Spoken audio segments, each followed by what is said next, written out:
हरे कृष्णा हरे रामा। मेरे दोस्तों, मेरे मित्रों, मैं गरुड़ पुराण आगे शुरू करने जा रहा हूँ। इसको ध्यान पूर्वक सुनिएगा आप सभी।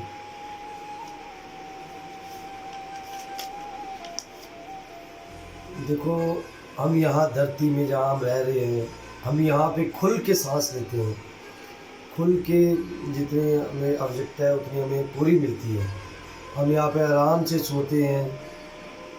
पर एक बात याद रखना, नरक में आपको ना सांस लेने तक के लिए आपको तड़पना पड़ जाएगा। वहाँ पे अंगूठे मात्र तक की सांस प्राप्त हो पाती है। सिर्फ जितना आपका अंगूठा होता है ना, उतनी ही सांस आपको मिलती है बस वहाँ पे। और लोक में जिसका जितना समय रहने का होगा उतना हमें दान पुण्य करना चाहिए। जो मनुष्य अपने जीवन काल में दान कर्म नहीं करेगा ना, उसको नरक में जाना आवश्यक है। वो परलोक में ही जाएगा। इसलिए हमें अपने जीवन काल में, जब तक हमारा जीवन है, हमें इतना दान कर्म करना चाहिए ताकि हम नरक ना भोगें, वहाँ के जो कष्ट है उनको ना भोगें।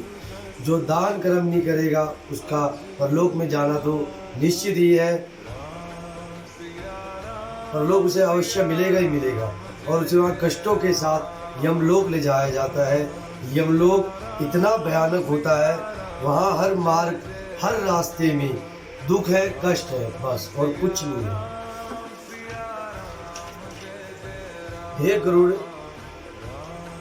इसके बाद अंगुष्ठ मात्र वायु जीवात्मा कर्मों को भोगने के निमित्त यातना भोगने के योग्य शरीर को धारण कर यमदूतों के साथ यमलोक को जाता है।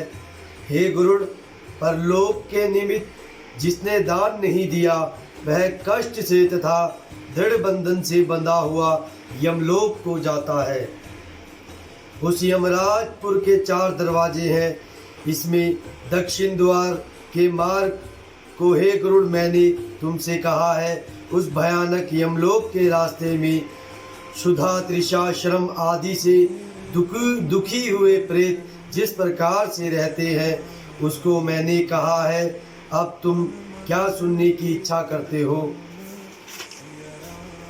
हे भगवान गरुड़ जी से बोलते हैं कि गरुड़, अब तुम क्या सुनने की इच्छा करते हो? गरुड़ बोलते हैं, हे भगवान, परलोक के बारे में बतलाओ। भगवान बोलते हैं, नरक इतना भयानक है कि तुम उसे सुनते ही कांप उठोगे।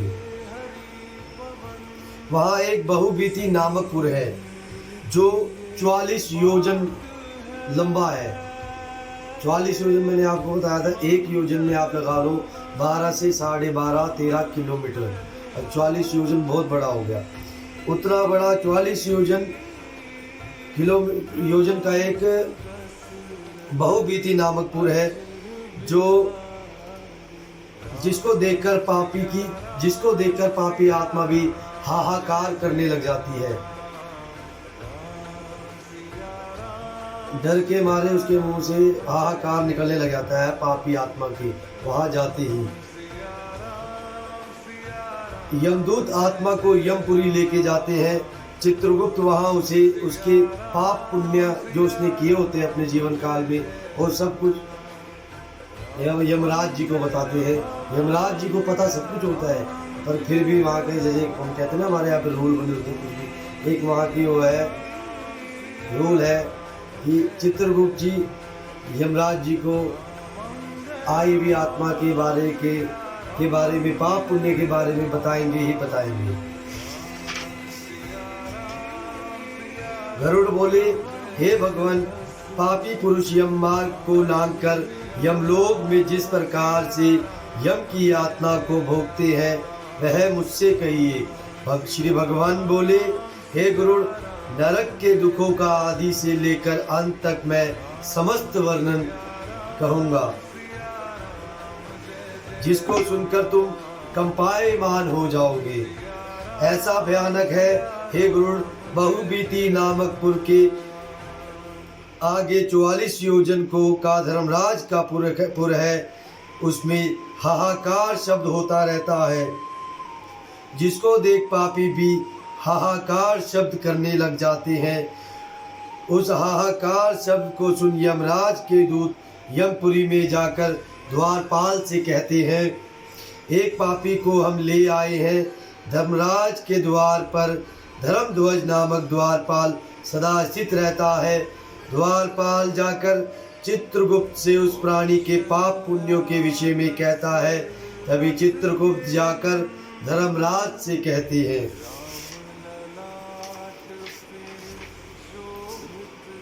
जो नास्तिक महापापी पुरुष जो होता है, जिसने अपने जीवन काल में किसी की मदद दान कर्म किया ही ना हो, वही होता है एक महापापी पुरुष। उसे धर्मराज अच्छे से जानते होते हैं। वहाँ पर श्रवण नाम के एक देवता रहते हैं, जो ब्रह्मा जी के पुत्र हैं। वो हमेशा नरक मृत्यु पताल का भ्रमण करते रहते हैं, मतलब वहाँ जाते रहते हैं। वो श्रवण ऐसे हैं कि वो किसी को भी दूर से ही मात्र देख भी लेना तो वो उस आत्मा की पूरी कुंडली निकाल देते हैं। पूरा बायोडाटा जिसे हम कहते हैं, पूरी कुंडली निकाल देते हैं। उसके पाप उसके पुण्य सब निकाल देते हैं। ऐसे ही वहाँ पे उनकी स्त्रियां भी हैं, जिनको श्रवणी के नाम से बताया जाता है। श्रवणीय है वो भी ऐसी है कि वो भी किसी भी स्त्री को देखती हैं, किसी भी स्त्री की आत्मा को देखेंगी तो वो भी दूर मात्र देखने से ही उनकी कुंडली निकाल देते हैं। हे गुरुड़, जो नास्तिक महापापी पुरुष हैं, उन सबको अच्छी तरह धर्मराज जानते हैं, तो भी वे चित्रगुप्त से पूछते हैं। तब चित्रगुप्त भी उनके विषय में सब कुछ जानते हुए भी श्रवण नाम के गणों से जानकारी करते हैं।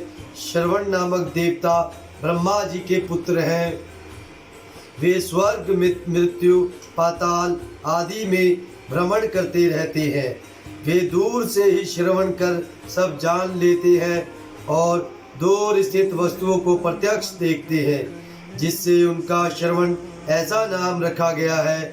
फिर उनकी स्त्रियां भी श्रवणी इसी नाम से प्रसिद्ध हैं। वे स्त्रियां भी स्त्री मात्र के चरित्रों को अच्छी तरह जानती हैं। इस संसार में जो प्राणी शुभाशुभ प्रत्यक्ष या गुप्त रूप से करते हैं, उसको श्रवण नाम देवगण चित्रगुप्त से कहते हैं। और स्त्रियों के चरित्र का श्रवणगण की श्रवणी नामक स्त्रियां चित्रगुप्त से कहती हैं। उसको श्रवण नाम देवगण चित्रगुप्त से कहते हैं और स्त्रियों के चरित्र को श्रवणगण की श्रवणीय नामक स्त्रियां चित्रगुप्त से कहती हैं। श्रवण और श्रवणी ये सब धर्मराज के गुप्तचर हैं।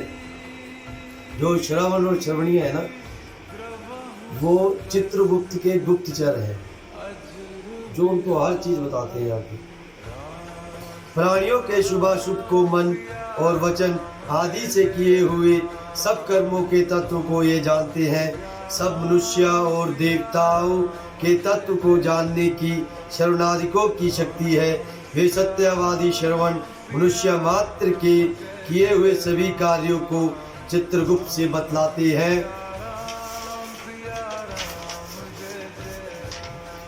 इसलिए हमारे शास्त्रों में कहा गया है, स्पष्ट कहा गया है कि हमें जब तक हमारा जीवन है तब तक हमें व्रत दान सत्य पालन, मतलब सत्य की राह पर चलना, ये हमें सब करना चाहिए। जितना दान करोगे, जितना कर्म करोगे, सब आपके कर्मों में ही लिखा जाएगा। अगर आपके कर्म रहेंगे तो आपको नरक की जगह आपको स्वर्ग मिलेगा। जिन्होंने व्रत दान सत्य का पालन किया होता है, जो श्रवण जी होते हैं, वो खुद ही उन्हें स्वर्ग में ले जाते हैं और उन्हें मोक्ष भी दिलवाते हैं। हाँ, जो अपने जीवन काल में दान व्रत सत्य का पालन नहीं करता, वो यमलोक में जाना उसका निश्चित ही है। और श्रवणगण जो होते हैं, वो पापी आत्मा को अपना भयंकर डरावना स्वरूप दिखाते हैं, इतना भयंकर कि हम मनुष्य उसे सोच भी नहीं सकते, इतने डरावने होते हैं। उस बारे में हम सोच तो बिल्कुल नहीं सकते हैं। तब सभी पापी यमराज के उस भयंकर स्वरूप को देखकर कांपने लग जाते हैं, कांपने डर जाते हैं बिल्कुल ही।